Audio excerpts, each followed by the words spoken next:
Muy bien, muy buenas tardes a todas y a todos. Yo sé que ha sido una tarde muy larga, una tarde llena de contenido sobre la agenda de desarrollo. Por mi parte, voy a tratar de ser muy breve porque además creo que hemos tenido unas contribuciones extraordinarias que han puesto sobre la mesa los temas centrales que están bajo discusión con vistas a definir una agenda de desarrollo post-2015. En primer lugar, quisiera celebrar nuevamente que el Gobierno de México haya aceptado y se haya dado a la tarea de convocar este encuentro, un encuentro de diálogo, un encuentro en donde, aunque hoy todavía no hemos escuchado a tantos actores de la sociedad civil, pero está diseñado y tiene el objetivo de eso,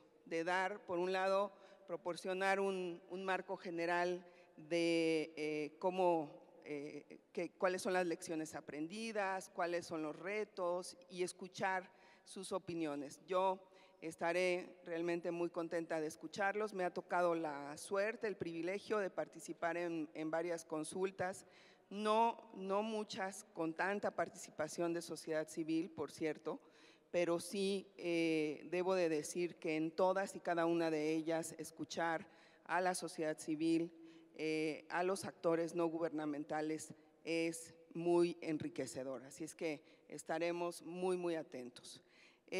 Quisiera hacer una introducción muy general y ojalá sustantiva, pero apretada, para comentar un poco, como ustedes han visto, la espléndida conferencia de Alicia Bárcena, los comentarios de Rebeca, ya nos dan un panorama muy general de que estamos hablando de un proceso complejo, de un proceso que en realidad deriva de una serie de trabajos que datan ya de varias décadas. Creo que uno de los mensajes principales que a mí me gustaría dejar con ustedes, y aclaro, por cierto, que yo no hablo como vocera del panel, porque nadie en el panel tiene esa facultad, sino yo estoy aquí en mi calidad personal, por supuesto como orgullosa mexicana, y además compartiendo con ustedes mi visión. El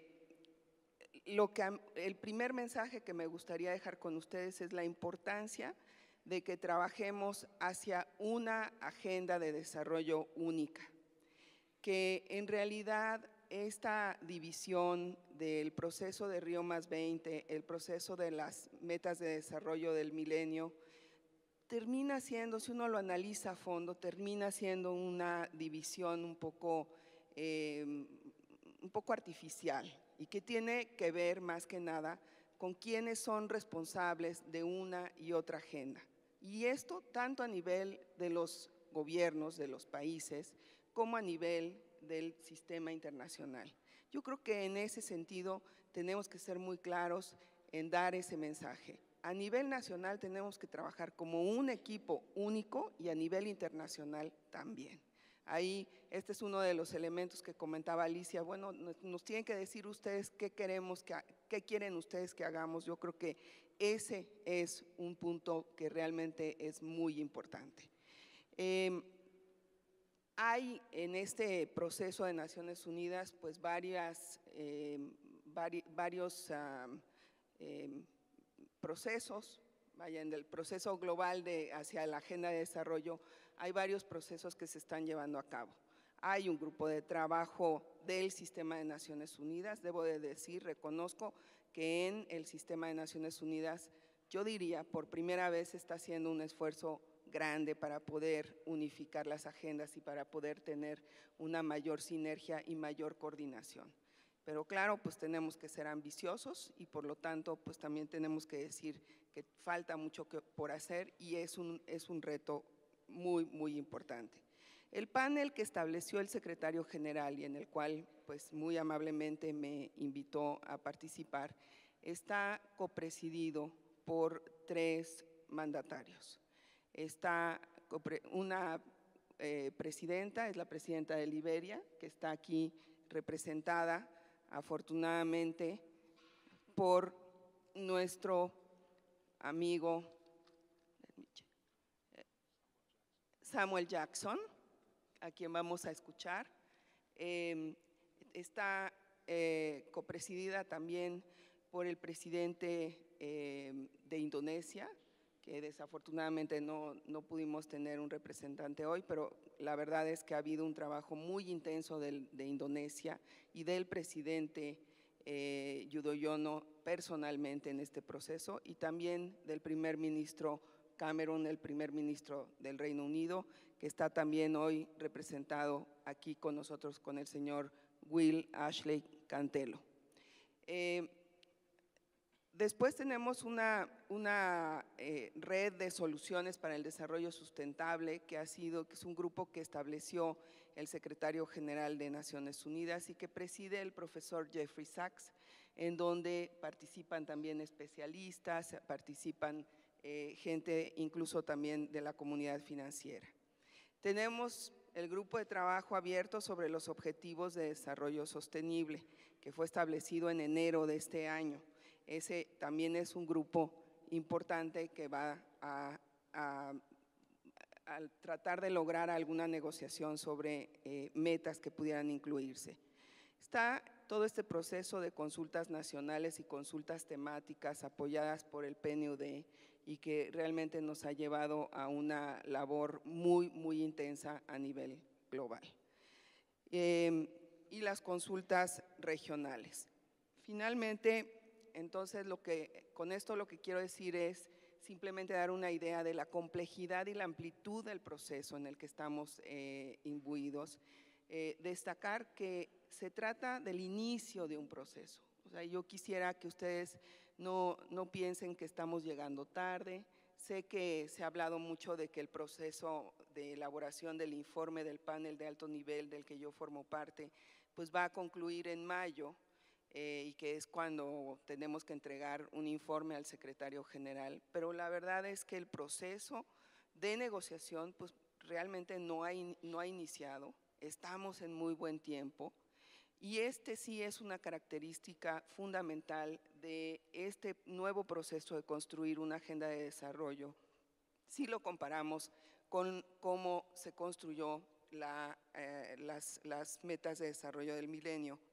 Ya Rebecca Greenspan lo comentaba en su momento, por distintas razones que no vale la pena ahorita abundar, pero por distintas razones hubo un grupo pequeño que fue el encargado de elaborar una propuesta de metas y después ese documento fue adoptado a nivel de los mandatarios en la Cumbre del Milenio.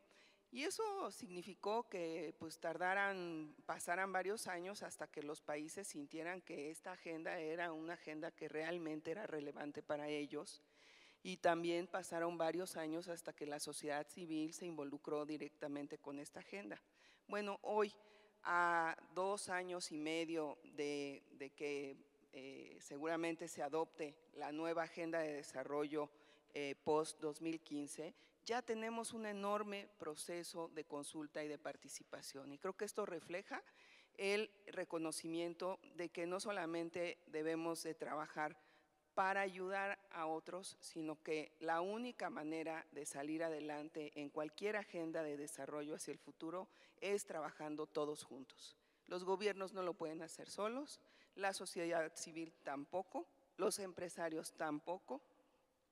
Es decir, en ese sentido, y de esto se ha hablado mucho en el panel de alto nivel, debemos de construir una nueva asociación, un nuevo pacto global en donde todos estemos convencidos, partamos de la convicción de que solos no vamos a llegar a ningún lado y que por lo tanto tenemos que construir. Ahora tenemos que construir, claro, sobre lo bueno y lo malo que ya aprendimos, y sobre eso pues ya hubo abundantes consideraciones.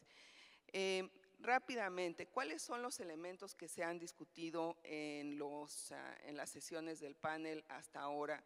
Y quiero enfatizar, no estoy adelantando aquí ningún tipo de propuesta, ni mucho menos, simplemente compartiéndoles las cosas que han surgido de manera que a mí me parece de manera muy destacada. En primer lugar, que la erradicación de la pobreza extrema debe de ser un eje central de la nueva agenda de desarrollo, que simplemente es intolerable, inaceptable, éticamente imposible de explicar que sigamos teniendo gente en el mundo que vive en situación de pobreza extrema, que haya niños que se mueren de hambre, que haya mujeres que se mueren por desnutrición.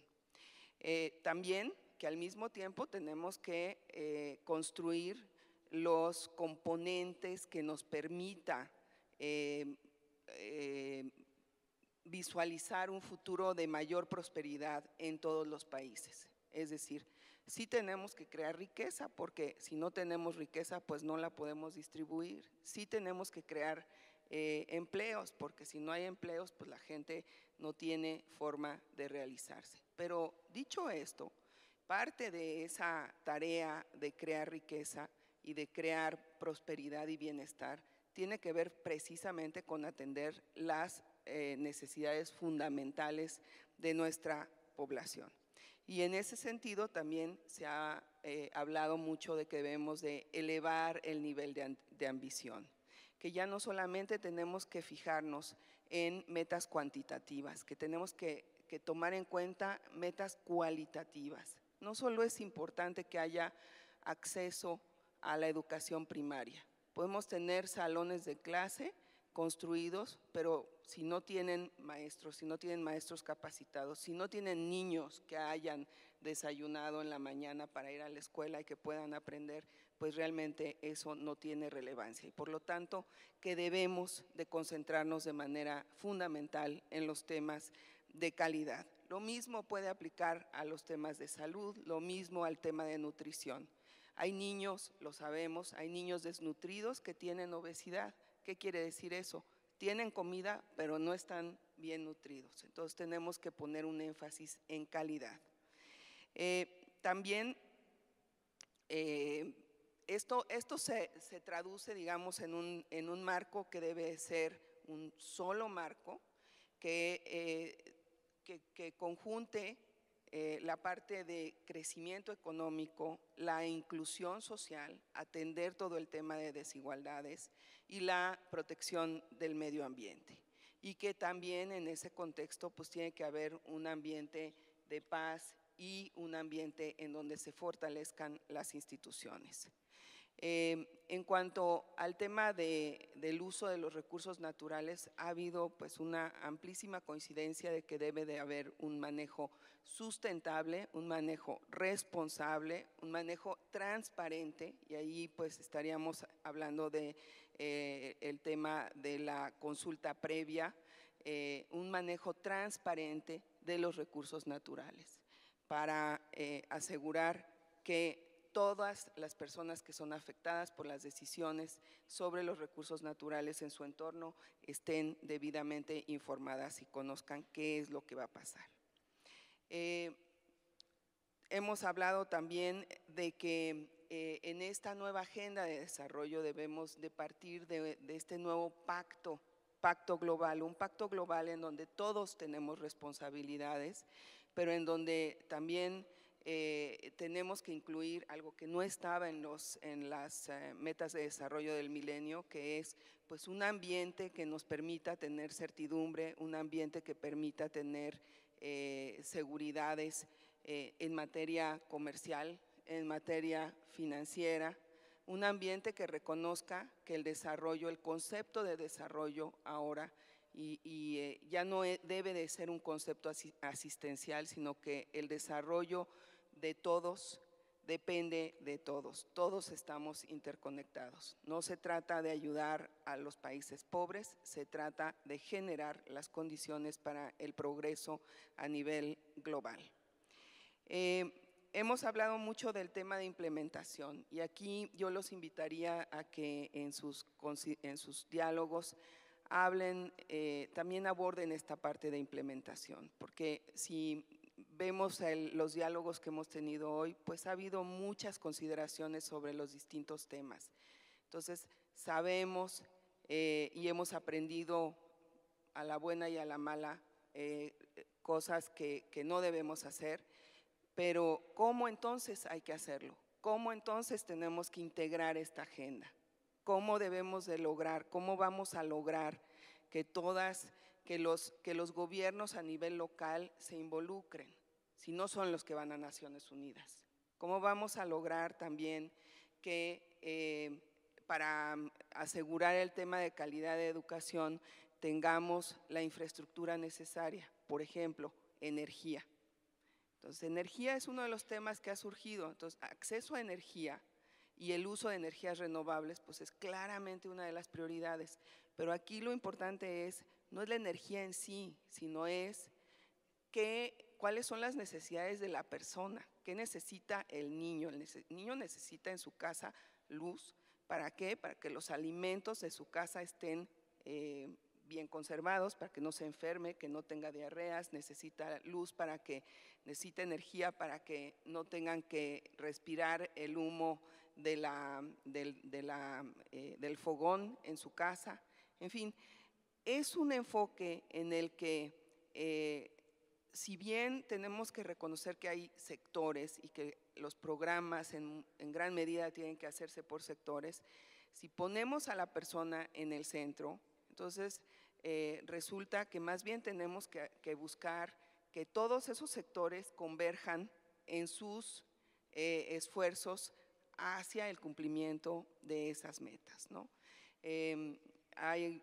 Me llamó mucho la atención en algunos de los testimonios que hemos escuchado en el tema de salud materno, de mortalidad materno-infantil, escuchar que una de las causas de la altos índices de mortalidad materno-infantil en muchos lugares es que no hay electricidad en los hospitales o en los recintos en donde las mujeres van a dar a luz, y que muchas veces los bebés resultan quemados por las velas y obviamente que, en fin, situaciones verdaderamente dramáticas. Yo creo que en ese sentido es muy importante que hagamos esta reflexión de que esta agenda debe de tener no solamente las metas, qué debemos hacer, sino cómo lo debemos hacer, cómo debemos de trabajar a nivel nacional y cómo debemos de trabajar a nivel internacional. Y creo que vamos a encontrar que en muchos casos lo que hace falta es conectar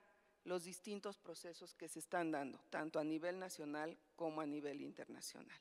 Y creo que allí el papel de la sociedad civil es fundamental.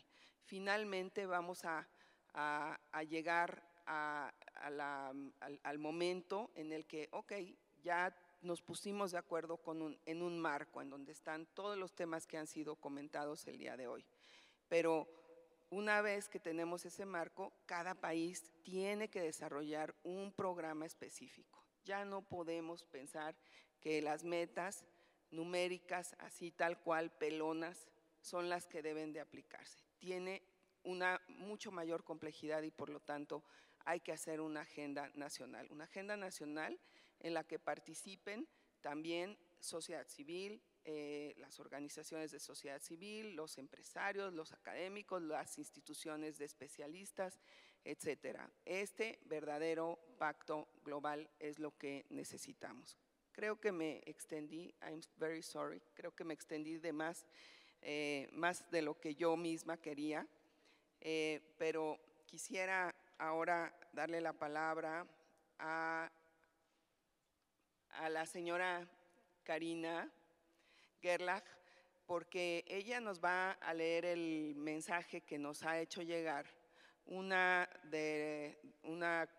colega, miembro del panel de alto nivel, que es la señora Graça Machel, quien pues es una personalidad en el continente africano y más allá.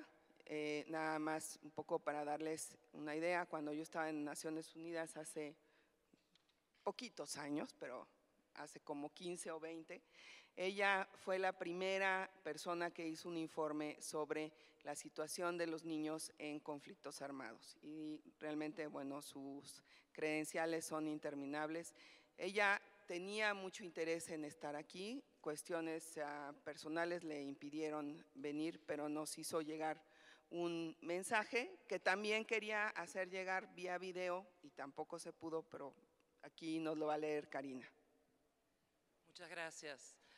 Buenas noches, muchas gracias, embajadora. ¿Me escuchan? Vamos a darle un descansito a los intérpretes, un grupo de intérpretes, porque me ha tocado leer esto en inglés. Así que, bueno, Excellencies, ladies and gentlemen, thank you for offering me the opportunity to share in this discussion on the post-2015 development agenda as it relates to the Latin American and Caribbean region. I am very sorry that I am unable to join you in person, but I have no doubt that my colleague, Ambassador Espinosa, will share with the high-level panel the outcome of this consultation so that we may take into consideration the recommendations you reach during the coming days. As you are no doubt aware, last July we were tasked by the United Nations Secretary General to make recommendations for a post-2015 development agenda. We have met in person 3 times, in London, Monrovia, and more recently Bali, to debate and discuss our ideas and the inputs we have received through the consultative process we have all embarked upon. As panel members, we have committed to actively outreach to multiple stakeholders to address 2 questions. How can we best use the remaining time to achieve the Millennium Development Goals? And 2, what should be the priorities for a post-2015 development agenda?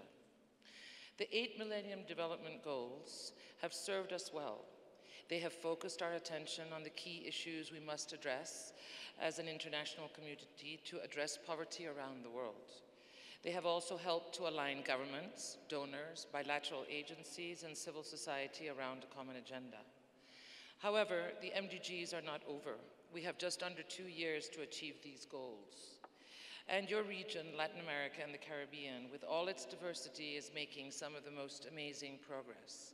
You have half the number of people living on less than $1 per day, from 12% to 6% of your population, in line with MDG 1. You are achieving 95% enrollment in primary school, in line with MDG 2, with parity between boys and girls. Women make up on average 23% of your elected representatives in Parliament. And most impressively for me, you have halved your child mortality rates. Many, many more children are now surviving past their 5th birthday in your region. Bravo, bravo, bravo. I only wish my own continent, Africa, would be doing as well. As a region, you therefore have much to celebrate and to contribute to our global deliberations on what we must focus on over the next decades. There is still much work to be done. The focused approach, which has been a strength of the MDGs, has also been one of its weaknesses. While the MDGs have focused attention on some topics, they have left other key development issues aside.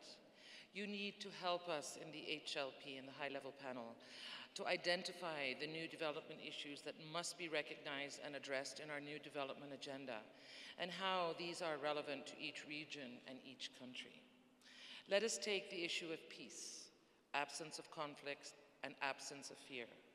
For some countries in Africa, this includes national security and civil strife. No country which has recently suffered civil conflict or war, despite previous development progress, will achieve all the MDGs. However, war is not the only form of widespread violence today. As you are familiar, in some countries in Latin America, there is also another form of violence which afflicts my own country, Mozambique, and my adopted country, South Africa. This is the violence we see on the streets of our cities, which are plagued with guns, crime, and social unease, as well as domestic violence. Personal security is today a priority that cannot be ignored or postponed. While we have experienced successful peace processes, we are also experiencing an increase in violence and crime in most regions. The UNDP's Human Development Report tells us that homicide rates have more than doubled in Central America over a 10-year period. This trend needs to be stopped.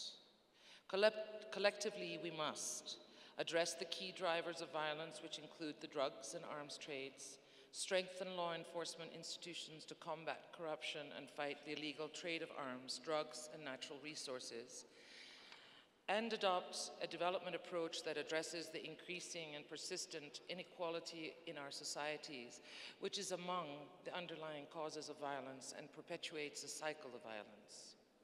As civil society organizations, many of you are involved both in advocating against violence as well as picking up the pieces, putting together the fabric of society affected by interpersonal violence. The panel members have committed to creating a people-centered agenda. It is my hope that this will reinforce the need to deliver on existing commitments, to uphold the Human Rights Declaration and human rights-based framework that protects the most vulnerable, as well as make additional recommendations to investment in human development and eliminating extreme poverty. Panel members also recognize that education, health, and girls' and women's empowerment are all key components to a sustainable development agenda. These are issues which have been brought to our attention directly by civil society organizations. We now seek to identify the next steps which will enable us to continue on this path of progress. As panel members, we welcome your inputs since we have committed to reaching out to all stakeholders and listening to your inputs. We know that not everything can be included in our reports. We will have to prioritize and select the issues we propose to focus on in a post-2015 development agenda. We also recognize that we must identify goals that are universal and relevant to all. However, in order to achieve lasting impact, we must ensure that the new development agenda, global goals, can be adapted to the regional, national, and subnational levels. There must be a clear time frame for adopting and implementing the new agenda, and we must monitor progress through a clear accountability framework.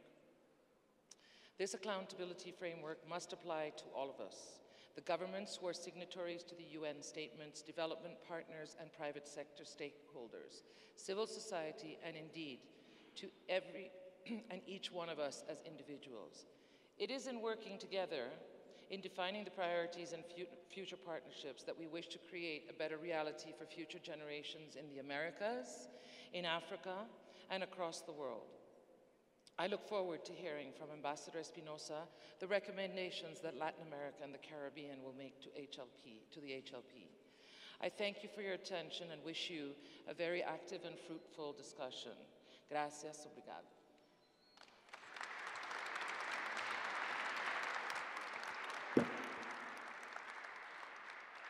Muchas gracias, Karina. Gracias por tu apoyo con la lectura de la carta, pero no solo por eso, sino por todo tu apoyo para el proceso del panel de alto nivel. Quisiera comentarles que tuvimos un problema para hacer la traducción de la carta, entonces se va a traducir y se va a poner en el sitio web para que esté disponible para todos en los dos idiomas. Quisiera darle a continuación la palabra al señor Samuel Jackson, consejero económico de la presidenta de Liberia. Mr. Jackson, welcome to Mexico. Thank you for being here. I know it's a long trip, but we're very happy to have you. Thank you very much. First of all, I'd like to bring you greetings from President Sirleaf to the good and gracious people of Mexico and the people of Guadalajara for hosting this meeting. And she would like me to ask you to extend her felicitation to the President and people of Mexico. On a personal note, I would like to also thank all of you, the organizers of the conference, for bringing me into a tourist destination and making it seem like work when it's actually a combination of work and holiday. So I want to thank you for that, for maybe adding a few days on my life. Thank you very much. On a more serious note, Ambassador Espinosa and Gracia has already given you a brief overview of the work of the panel.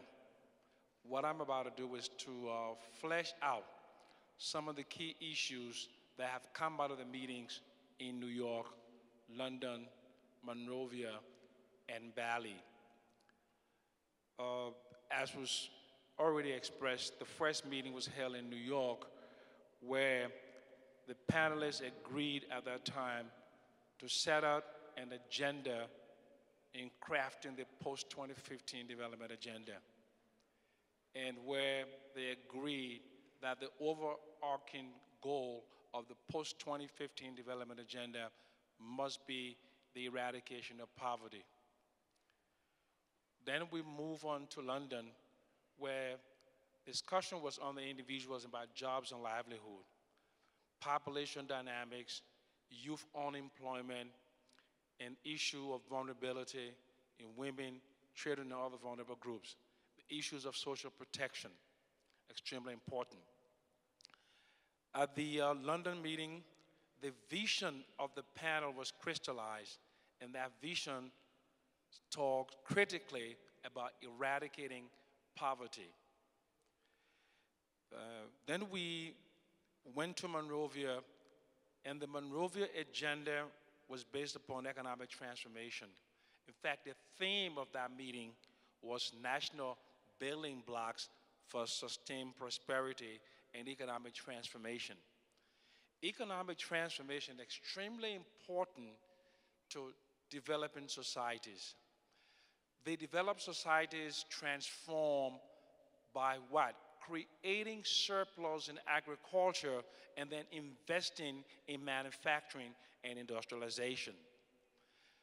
African countries and Latin American countries may not go through the same phase of economic transformation. We may leapfrog to the information communication technology, and we are seeing that in places like China and especially India, where there is an information communication technology revolution. And I understand that Guadalajara is the Silicon Valley of Latin America. So we're already seeing economic transformation happening in telecommunications. And also, you also see that the richest man in telecommunications globally happens to be a Mexican. So indeed, the economic transformation has begun.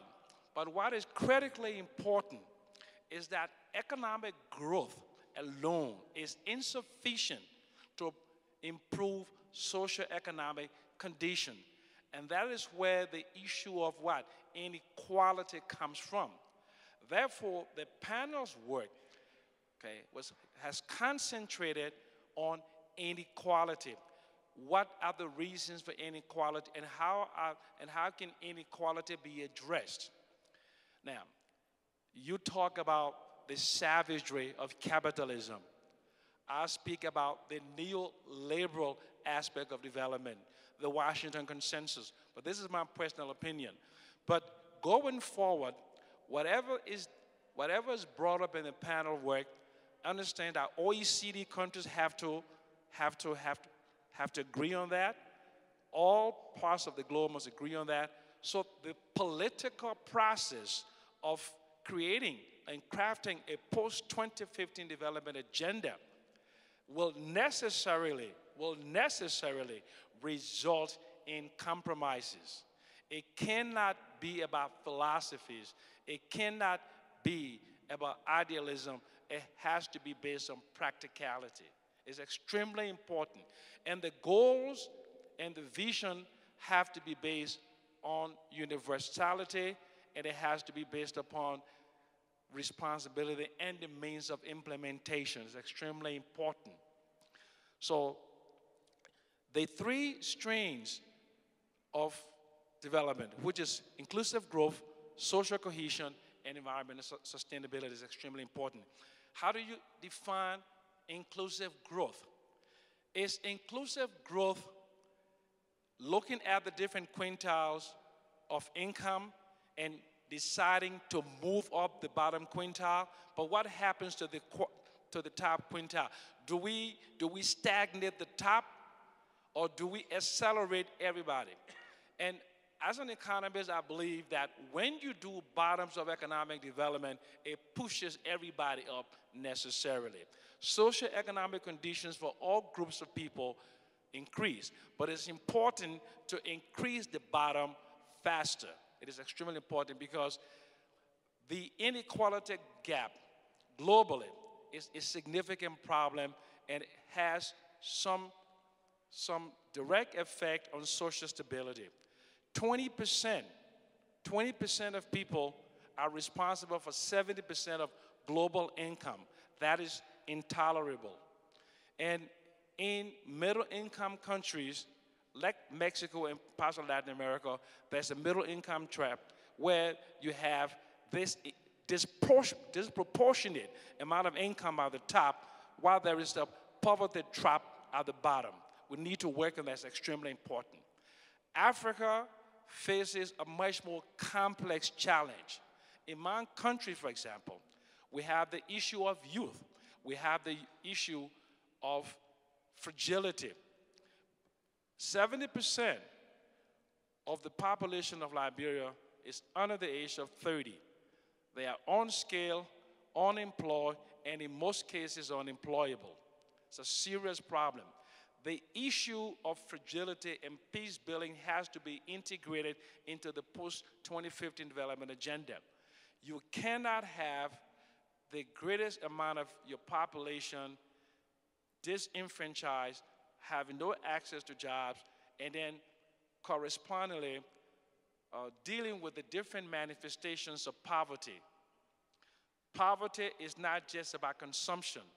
Poverty is also about education, access to health, access to sanitation.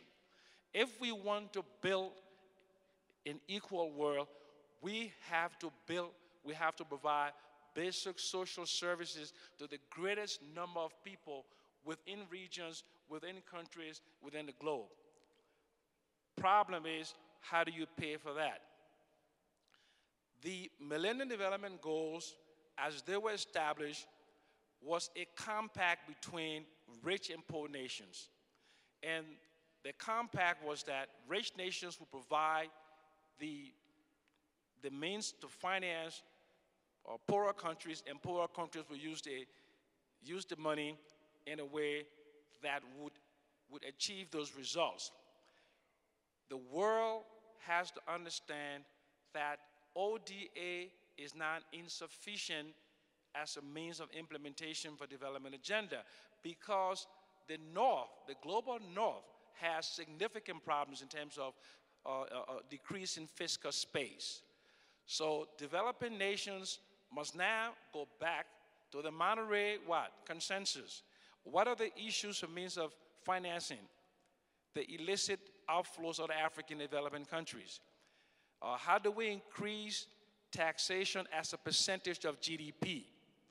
What are other areas of domestic resource mobilization? It's extremely important to recognize the importance of workers' remittances. In most developing nations today, inward remittances are much more significant than ODA.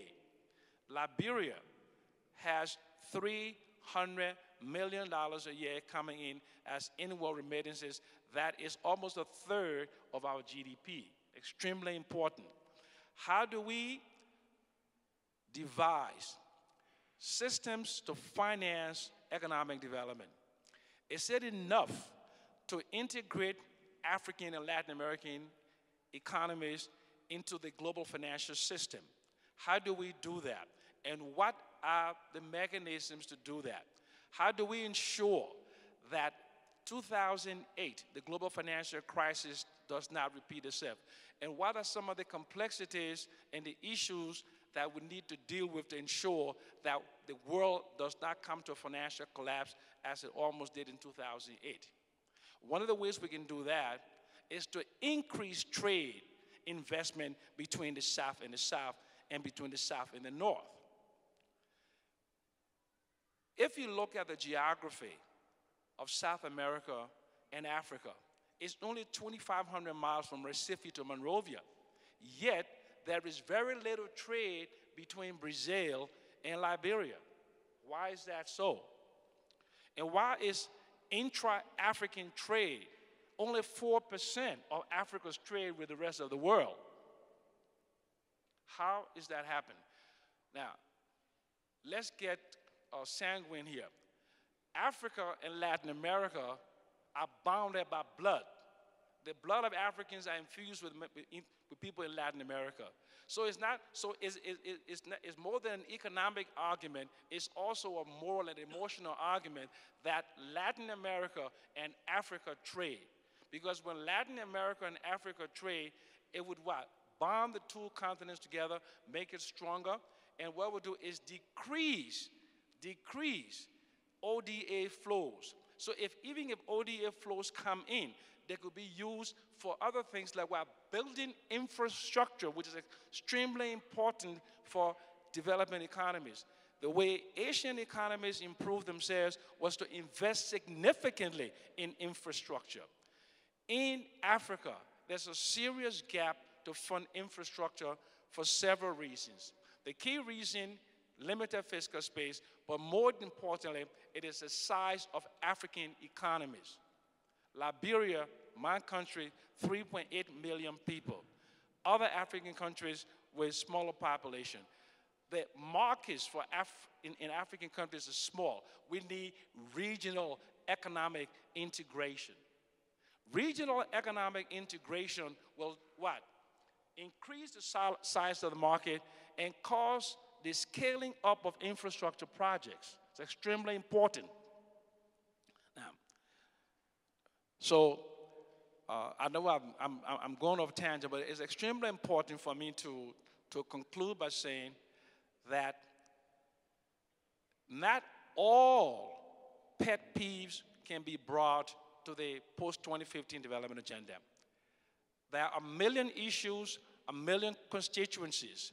The important and critical aspect of the post-2015 development agenda is prioritizing. What are the most important development issues that which obstruct humanity post-2015? And though there are many issues that are important, but the most critical issues must be brought to bear. It is also important for people to know that if your personal issues or your regional issues, your national issues are not brought into the post-2015 development agenda, that does not stop each region or each country from what? Devising and integrating a development plan into the post-2050 development agenda, as national development plans had to be MDG based. That's extremely important. To end, I want to thank all of you, señores, señoras, gracias.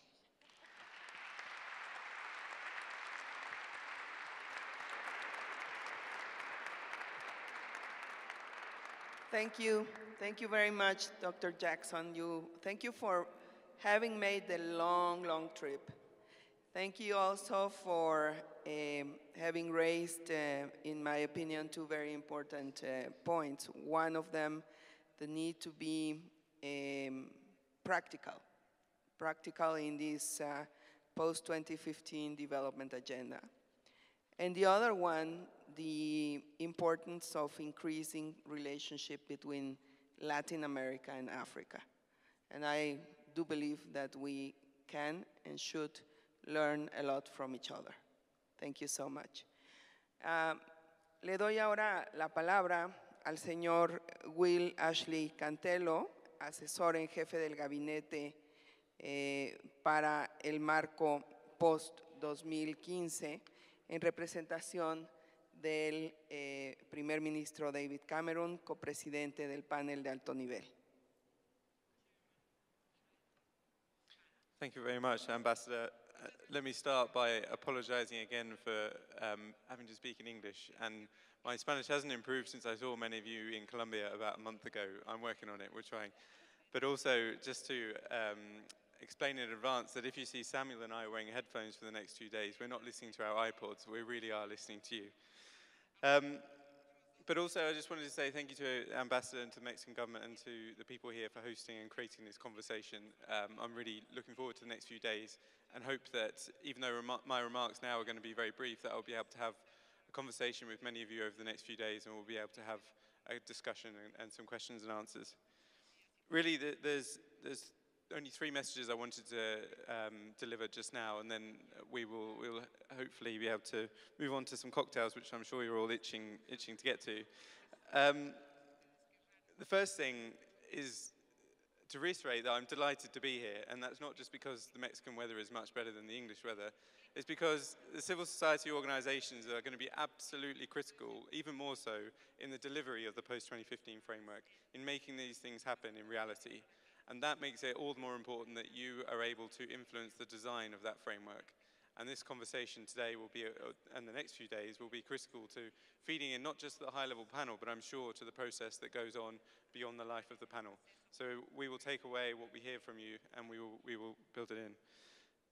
That kind of links on to the second message I wanted to deliver, which is really to highlight the importance of the My World survey and the consultation that's going on, which has got many votes so far, but I think has the potential to reach a far greater audience. So a message to you guys to help spread the word and to get more people voting on that, so that we have a much greater movement and sense of what are people's priorities, what are the priorities of individuals all over the world, and how can we group those.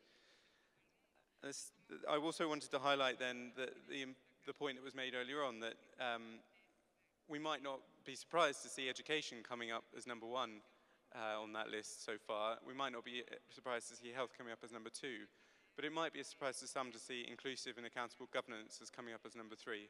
And that's something that really was missing from the last development framework, and is something that we will need to think carefully as we go forward into the next development agenda.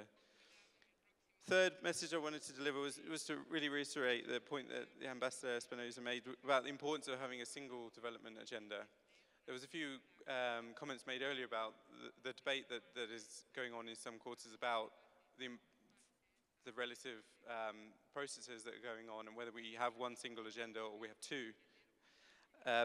And the risks to having 2 really are that you could create a world where you have 2 sets of goals that compete for political capital, they compete for finance, they compete for attention. And in the end, actually, it's almost impossible to separate these things. How could you have a food security goal that is in 2 separate, that is in one or other of the camps and not in one single agenda? So the opportunity there is to bring together the environment and development circles to create that sense of cohesion, and to bring together the 3 pillars of sustainable development in a meaningful framework that really creates a unified set of global priorities. I'll leave it there, and I look forward to speaking to many of you over the next few days, and thanks again to our hosts.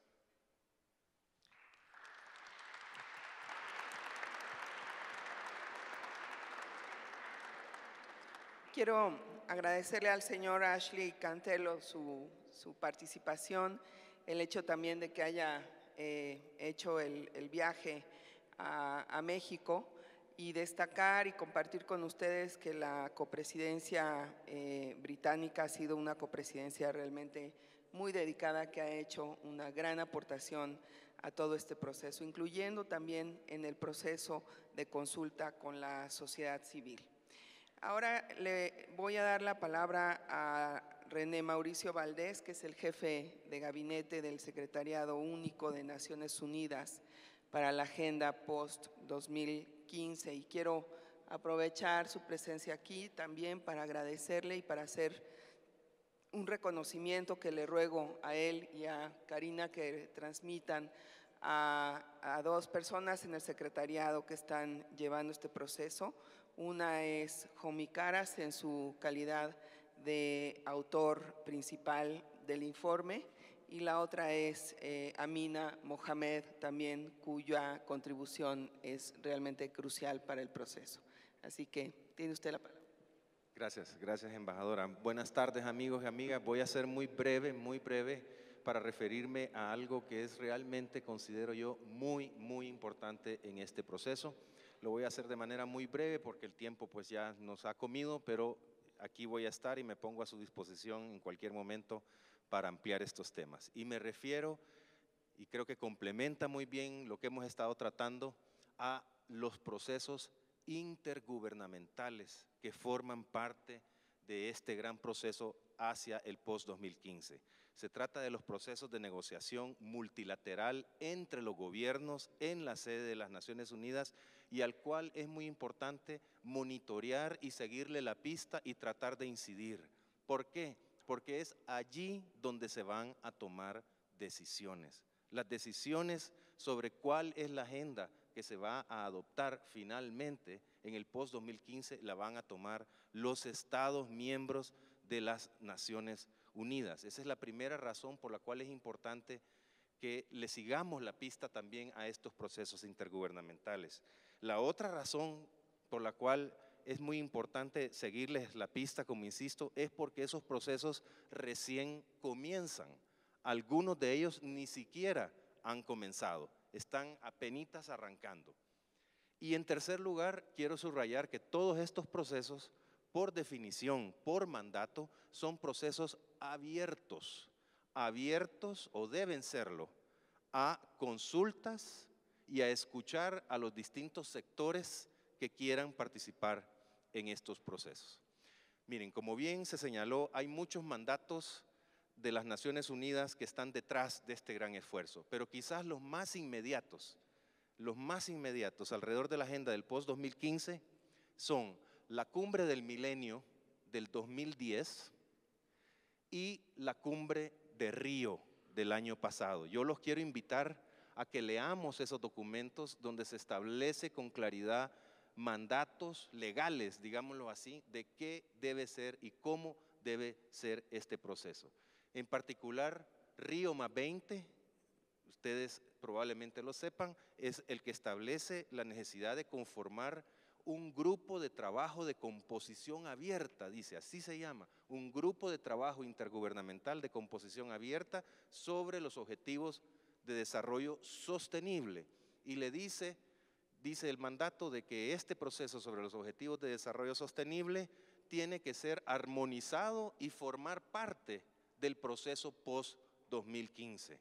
Río +20 también establece un grupo de trabajo intergubernamental sobre financiamiento para el desarrollo que todavía no ha comenzado a funcionar, que debe ser formado por 30 expertos nombrados por los Estados miembros de las Naciones Unidas para decidir sobre este tema tan importante. Hay otras decisiones ahí muy importantes que se establecen en Río +20, como por ejemplo, y hay otras, pero esta es muy importante creo también, es la decisión de crear un foro político de alto nivel, dice Río +20, que debe ser el órgano intergubernamental de más alto nivel que monitoree, supervise y oriente todo este proceso. Eso todavía no se ha creado.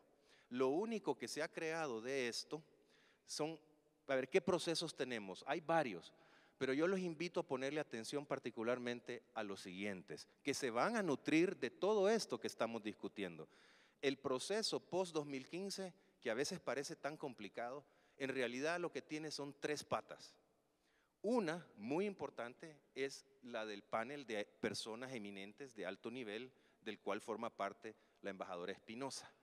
Este es un grupo de personas eminentes que le van a informar al secretario general ahora en mayo y cuyo reporte sin duda está llamado a tener una gran incidencia en todo el proceso. Para comenzar, porque va a ser la base del mismo informe del secretario general a la Asamblea General de Naciones Unidas. Ese es un pilar, el panel de personas eminentes. Luego está el pilar de las consultas.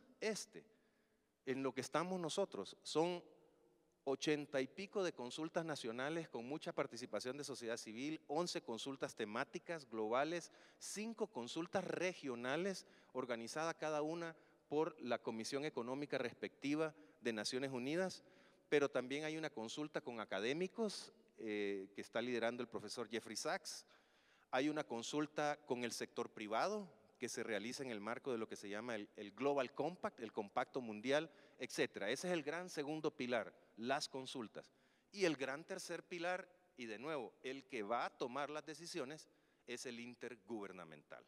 Y ahí hay varias facetas que a veces es difícil seguirles la pista, pero quizás lo más importante sean los siguientes. Primero, el grupo de composición abierta sobre los objetivos de desarrollo sostenible, que acaba de tener, está teniendo ahorita, en las mismas fechas, su segunda reunión para discutir los aspectos conceptuales de qué quiere decir Objetivos de Desarrollo Sostenible. Están discutiendo eso ahorita, en este mismo miércoles, jueves y viernes, en Nueva York.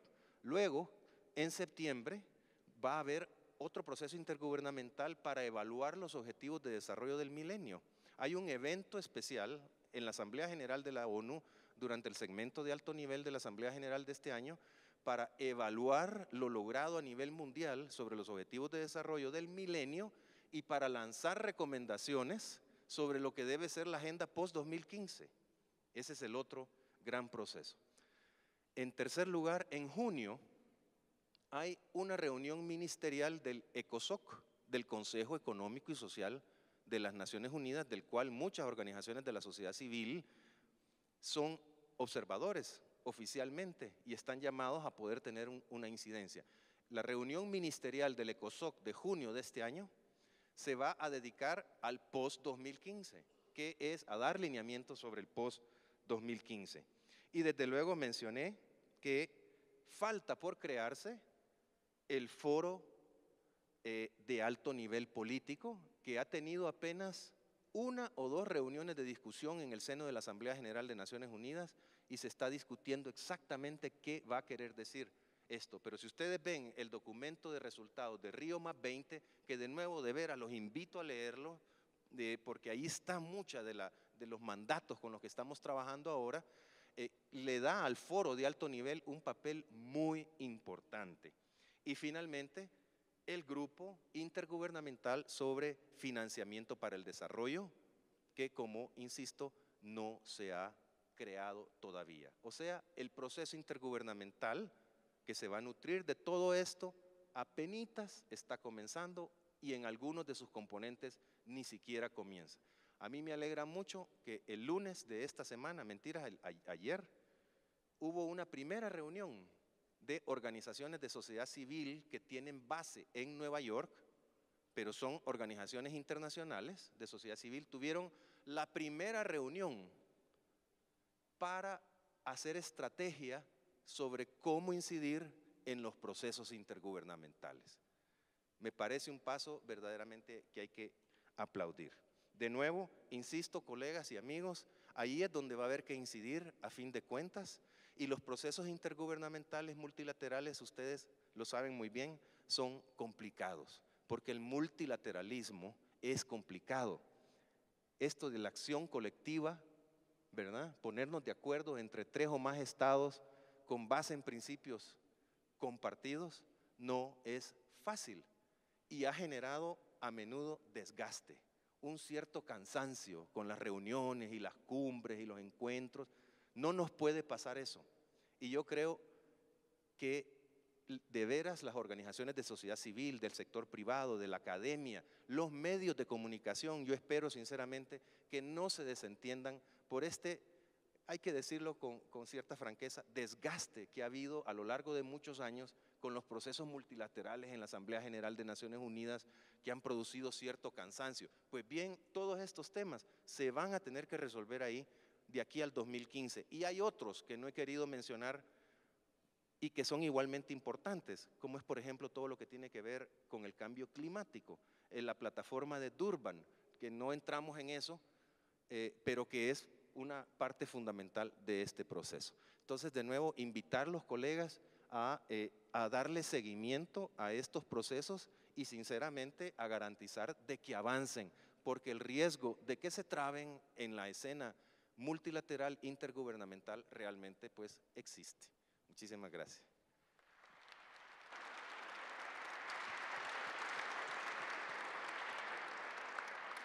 Agradezco al doctor Valdés también, que ha aportado elementos adicionales, elementos distintos. Uno, aunque él dice que es un proceso muy sencillo, la verdad es que no es tan sencillo como ustedes pueden ver, pero sí el mensaje importante sobre la necesidad de que